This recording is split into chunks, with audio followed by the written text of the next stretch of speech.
अस्सलाम वालेकुम। इस वीडियो में हम पढ़ेंगे हाइपरटेंशन और एक और भी टॉपिक है हाइपोटेंशन। तो हाइपोटेंशन इन दोनों को जो डिस्कस करेंगे, इन के बीच वाला जो डिफरेंस भी देखेंगे। और ये हमारा जो है वो चैप्टर नंबर 12 कंटिन्यू है और सर्कुलेशन को हम जो है वो डिस्कस कर रहे हैं। तो चलिए आज को टॉपिक को स्टार्ट करते हैं। When the mean arterial pressure is greater than upper range, तो हमारा जो मीन आर्टेरियल प्रेशर है, मतलब हमारी आर्टरीज़ के अंदर जो मीन प्रेशर है वो अपर रेंज से अगर ग्रेट हो गया है, ऊपर वाली रेंज से जो है अगर ऊपर हो गया है, women of any age are considered to have hypertension if their blood pressure reading is 160 or 950 or above।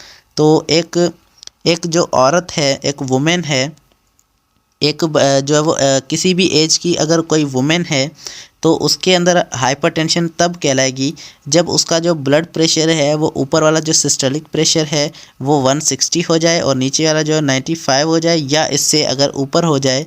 तो ये जो रेंज है, इससे अगर ब्लड प्रेशर अगर ऊपर हो रहा है तो उसे जो है हम हाई ब्लड प्रेशर कंसीडर करते हैं और उसे हम हाइपरटेंशन कहते हैं। तो हाइपरटेंशन का एक्चुअली मकसद क्या है? हाइपरटेंशन का मतलब ही है हाई ब्लड प्रेशर, और हाइपोटेंशन का मतलब हमारा ये है कि हमारा जो है वो लो ब्लड प्रेशर। तो हाई ब्लड प्रेशर हाइपरटेंशन कहलाता है और लो ब्लड प्रेशर हाइपोटेंशन कहलाता है। तो वुमेन के अंदर जो है 160 से लेकर हमारे 95 और 160, मतलब हमारा ये नीचे वाला जो है वो डायस्टोलिक प्रेशर है, ऊपर वाला जो सिस्टोलिक प्रेशर है, सिस्टोलिक प्रेशर जो है हमारा 160 और 95 तक जो है वो डायस्टोलिक प्रेशर अगर है तो उसे भी जो है वो हम हाइपरटेंशन कह सकते हैं, और अगर इससे ऊपर है तो भी उसे हम हाइपरटेंशन का मरीज़ कह सकते हैं। फॉर अ मैन, और एक आदमी के लिए जो इसकी वैल्यू थोड़ी सी अलग है। अंडर एज 45, अगर 45 से किसी की एज कम है तो ऐसे इंसान के लिए रीडिंग अबव 140 और 95 इज़ कंसिडर्ड एज हाइपरटेंसिव। तो एक आदमी जो है वो हाइपरटेंसिव तब कहलाएगा जब उसकी जो है वो रेंज 140 जो सिस्टोलिक प्रेशर और हमारा 95 जो है डायस्टोलिक प्रेशर अगर हो रहा है तो उसे जो है वो हम हाइपरटेंशन का मरीज़ कह सकते हैं। तो ये जो है हमारी आदमियों के लिए ये रेंज है, और हमारी जो वुमेन के लिए हमारी दूसरी एक रेंज है। तो ये दोनों की रेंज जो है थोड़ी सी डिफरेंट है एक दूसरे से। Hypertension is called a silent killer. Hypertension मतलब हाई ब्लड प्रेशर को जो है वो एक साइलेंट किलर के तौर पे माना जाता है, मतलब ये खुद ब खुद खामोशी से जो है वो इंसान को ख़त्म कर सकता है।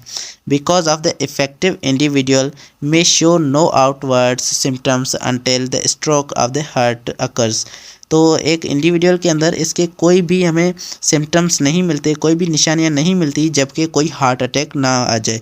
तो हार्ट अटैक या हार्ट के अंदर स्ट्रोक हो रहा है, प्रेशर सख्त आ रहा है, तो ये जो है हार्ट के अंदर अगर जब तक ना हो जाए तब तक जो है हमें पता नहीं चलता कि इसे जो है वो हाइपरटेंशन है। तो इसकी कोई सिम्टम्स नहीं मिलती, इसीलिए इसको जो है वो साइलेंट किलर कहा जाता है, और ये आराम आराम से इंसान को जो है वो मार सकता है, ख़त्म कर सकता है, क्योंकि अचानक इसके अंदर हार्ट अटैक आ सकता है।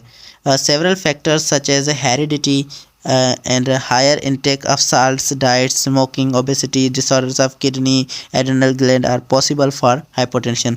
तो ये इसके बहुत सारे काज हैं, बहुत सारे रीजंस हैं क्यों होती है हाइपरटेंशन। एक तो हेरिडिटी है, हमारे इंसान के अंदर, हमारी अगर हेरिडिटी के अंदर, हमारी अगर जो है वो मौरूसियत के अंदर यही जो चीज़ मौजूद है, हाइपरटेंशन अगर हमारे जो फोर फादर्स को हो रहा है, हमारे जो है फादर को हो रहा है, पेरेंट्स को हो रहा है, तो ये जो है हमें भी हो सकता है हाइपरटेंशन।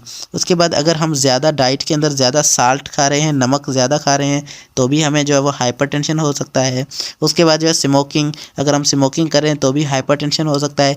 ओबेसिटी, हम अगर मोटापा है, हमें ओबेसिटी है, तो भी जो है ये हाइपरटेंशन हो सकता है। डिसऑर्डर्स ऑफ किडनी और एड्रेनल ग्लैंड, किडनी या एड्रेनल ग्लैंड के अंदर जो है वो कोई प्रॉब्लम्स है, डिसऑर्डर्स हैं, तो भी हमें जो हाइपरटेंशन जो है वो हो सकता है। उसके बाद जो है हम आते हैं हाइपोटेंशन पे। हाइपोटेंशन क्या है? हाइपोटेंशन लो ब्लड प्रेशर, ये जो है लो ब्लड प्रेशर है। हमारा हाइपरटेंशन जो है था वो हाई ब्लड प्रेशर था। When the mean arterial pressure is lower than the range, अगर रेंज से जो है वो आर्टीरियल प्रेशर अगर कम है तो उसे जो है हम हाइपोटेंशन कह सकते हैं। अगर ज़्यादा है तो उसे हाइपरटेंशन, कम है तो उसे हाइपोटेंशन। में experience symptom when their blood pressure drops below 90/60। 90 और 60 से अगर किसी का ब्लड प्रेशर जो है कम हो रहा है तो इसे जो है वो हम हाइपोटेंशन का मरीज़ कह सकते हैं। Symptoms of the low blood pressure is fatigue, dizziness, nausea and light headedness. तो इसके सिम्टम्स के अंदर क्या रहा है, इसके निशानियों के अंदर क्या आ रहा है, हमारा जो है ब्लड प्रेशर अगर लो हो रहा है तो हमें फटीग होगी, कमज़ोरी होगी, और उसके बाद डेजीनेस होगी, मतलब जो है हमें कुछ समझ में नहीं आएगा, हमें परेशानी होगी। नोज़िया होगी, मतलब उल्टियाँ आने लगेंगी या फिर ऐसी कोई फीलिंग्स आएगी। और लाइट हैंडेडनेस, मतलब हमें जो है वो कुछ समझ में नहीं आएगा, कन्फ्यूजन बहुत ज़्यादा होगी और हमें जो है वो बहुत ज़्यादा कमज़ोरी भी होने लगेगी। तो ये जो है कुछ इसके जो है वो सिम्टम्स हैं। ये हमारे पास हाइपरटेंशन हाई ब्लड प्रेशर को कहते हैं, हाइपोटेंशन लो ब्लड प्रेशर को कहते हैं। उम्मीद है आपको ये आज का टॉपिक अच्छे से समझ में आ चुका होगा। अगली वीडियो में हम लाइफ स्टाइल्स मॉडिफिकेशन प्रिवेंट्स जो कार्डियोवैस्कुलर डिसऑर्डर्स हैं इनको डिस्कस करेंगे। So thank you so much for watching. अल्लाह हाफिज़।